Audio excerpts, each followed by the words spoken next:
একদম ঝটপট কিছু টিফিন রেসিপি চাইলে এই রেসিপিটা অবশ্যই ট্রাই করতে পারেন। তার জন্য 1 বাটি পরিমাণে ওটসকে প্রথমে একটা শুকনো খোলাতে একটু ড্রাই রোস্ট করে নিতে হবে।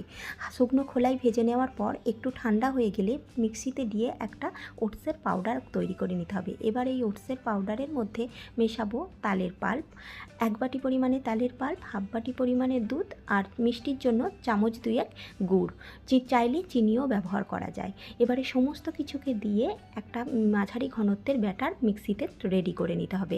এবারে এই মাঝারি ঘনত্বের ব্যাটারের মধ্যে মেশাবো হাফ চামচ পরিমাণ বেকিং পাউডার।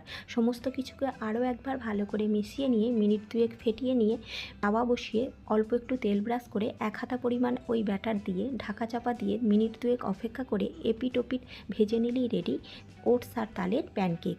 রেসিপি কেমন লাগলো তা আমাকে একটা ছোট্ট কমেন্ট করে জানাবেন। ভালো লাগলে লাইক ও শেয়ার করবেন। চ্যানেল না সাবস্ক্রাইব করে থাকলে সাবস্ক্রাইব প্লিজ।